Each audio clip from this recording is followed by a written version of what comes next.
Para um adequado diagnóstico e elaboração de um plano de tratamento que contemple as expectativas dos pacientes, devemos adotar parâmetros que permitam uma avaliação mais objetiva dos elementos considerados esteticamente desagradáveis.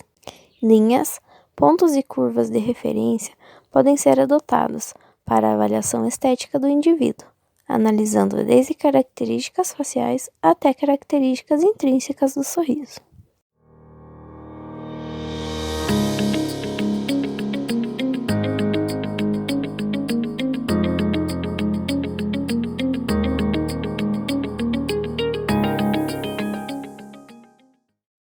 Na análise facial, é importante observar e avaliar os elementos que formam a composição facial do paciente. Esse exame deve ser realizado em uma vista frontal e lateral, através de fotografias ou a olho nu.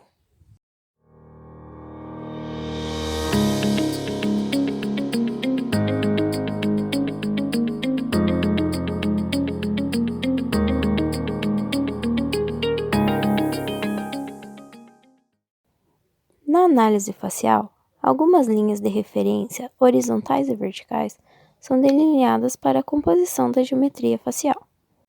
As linhas de referência horizontais devem estar paralelas entre si, para que haja harmonia estética. A linha interpupilar é determinada por uma reta que passa pelas pupilas, e quando paralela ao plano horizontal, representa a referência mais adequada nesse plano, para a orientação do plano oclusal e incisal. A linha da comissura labial é uma linha que une as comissuras labiais e deve ser paralela à linha interpupilar.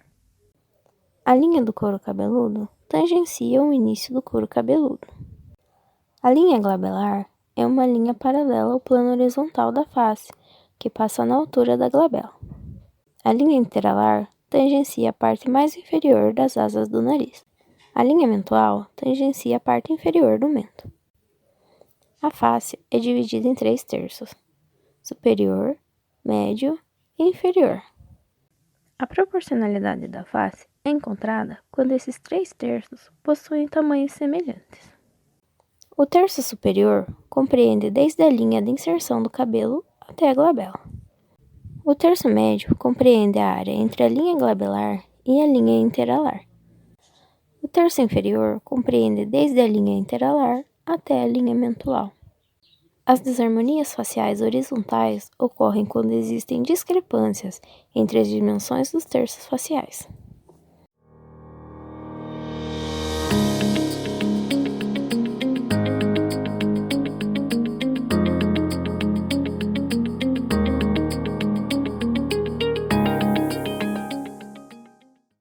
A linha média é uma reta perpendicular às linhas horizontais, que passa pela glabela, ponta do nariz, filtro labial e ponta do mento, dividindo a face em 2 partes. As desarmonias verticais são representadas por situações de desvio e inclinação da linha média. As linhas das asas do nariz são linhas paralelas entre si, que tangenciam a asa do nariz, servindo de referência para a distância intercanina. As linhas das pupilas são 2 linhas, que passam sobre as pupilas e servem de referência para a largura aparente do sorriso. A linha E é uma linha que toca a ponta do nariz e o pugônio mole. Serve como referência do posicionamento dos lábios. O ângulo nasolabial é formado pela interseção da linha que tangencia a borda inferior do nariz e a linha que tangencia o lábio superior, e deve ser em torno de 90 graus.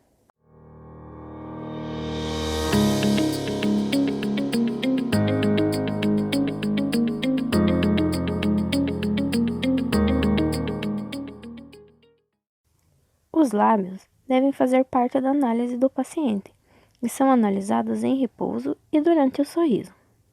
Deve ser observada a simetria, forma e volume dos lábios.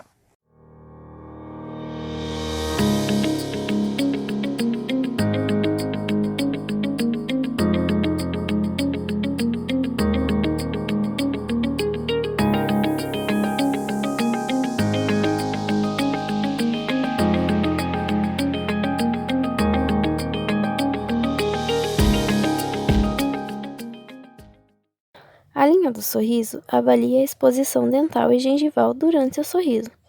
Um sorriso esteticamente agradável geralmente mostra simetria e proporção entre os dentes, gengiva e lábios. Na linha do sorriso alta, os dentes são completamente expostos, juntamente a uma faixa de gengiva de altura variável. A linha do sorriso média possui entre 75% e 100% de exposição dentária e exposição das papilas gengivais interproximais. Uma linha do sorriso baixa apresenta menos que 75% de exposição dentária, sem ser observado o tecido gengival.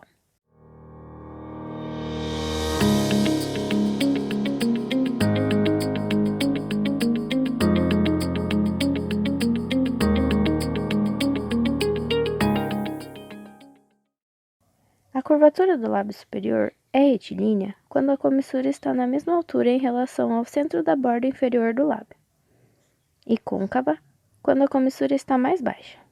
O lábio inferior também é uma importante referência, pois a curvatura da borda incisal deve ser semelhante à curvatura da borda superior do lábio inferior.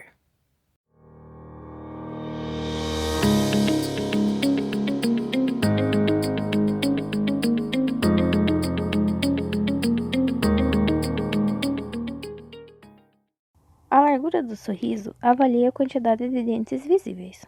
Verifica-se o número de dentes expostos quando o paciente sorri. Esse número varia de indivíduo para indivíduo. Um sorriso pode expor de 6 a 8 dentes, canino a canino ou de primeiro premolar a primeiro premolar. Cerca de 10 dentes, segundo premolar a segundo premolar.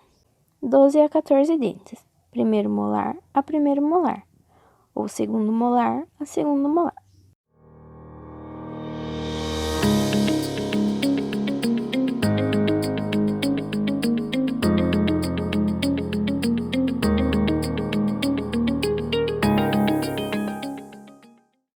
A linha interincisal e linha média devem ser coincidentes.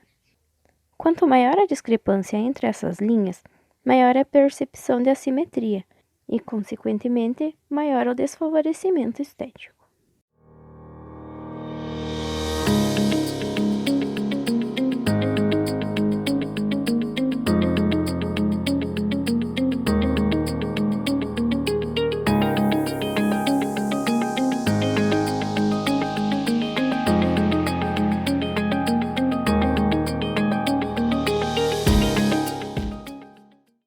Análise dental.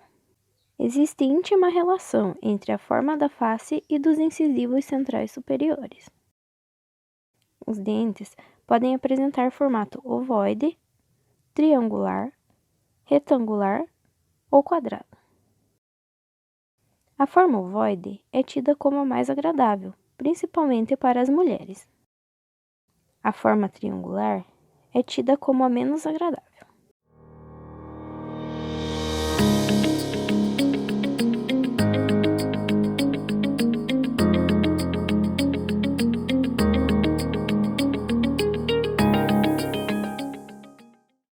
A proporção áurea explica que a relação entre a largura do incisivo lateral superior e incisivo central superior poderia ser de 1 para 1,6 e que entre incisivo lateral superior e canino superior poderia ser de 1 para 0,6.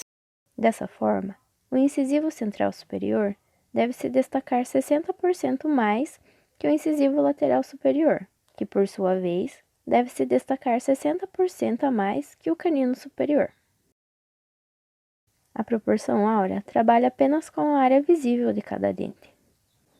Isso indica que a proporção áurea não significa a proporção absoluta entre o tamanho dos dentes.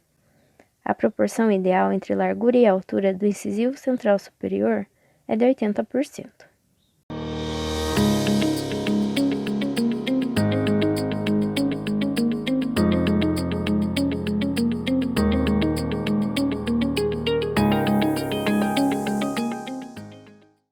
Os ângulos interincisais são espaços encontrados entre um dente e seu adjacente na borda incisal dos dentes anteriores. Sua largura é determinada pela área de contato dental.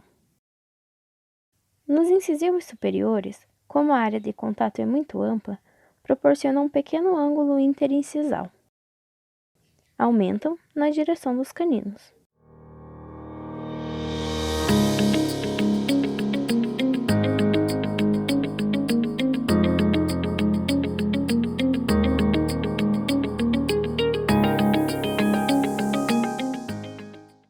Quando comparada com a linha média, o eixo axial dos dentes anteriores possui mesinclinação incisal e desinclinação apical mais acentuada nos incisivos centrais superiores e mínima nos caninos superiores.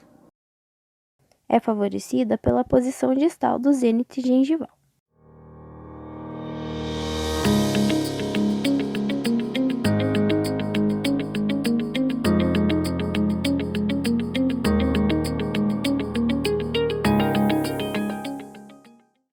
O relacionamento entre as bordas incisais de caninos e incisivos superiores com o lábio inferior é chamado de arco do sorriso. O ideal é que a curvatura das incisais sejam paralelas ao lábio inferior e as incisais ligeiramente afastadas ou tocando levemente o lábio.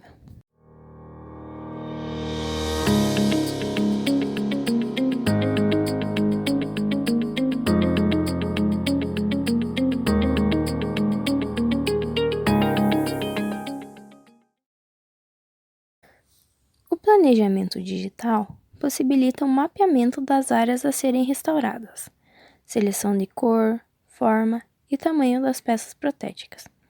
Facilita a comunicação entre o profissional e o paciente, pela previsibilidade do tratamento, bem como entre o profissional e o protético.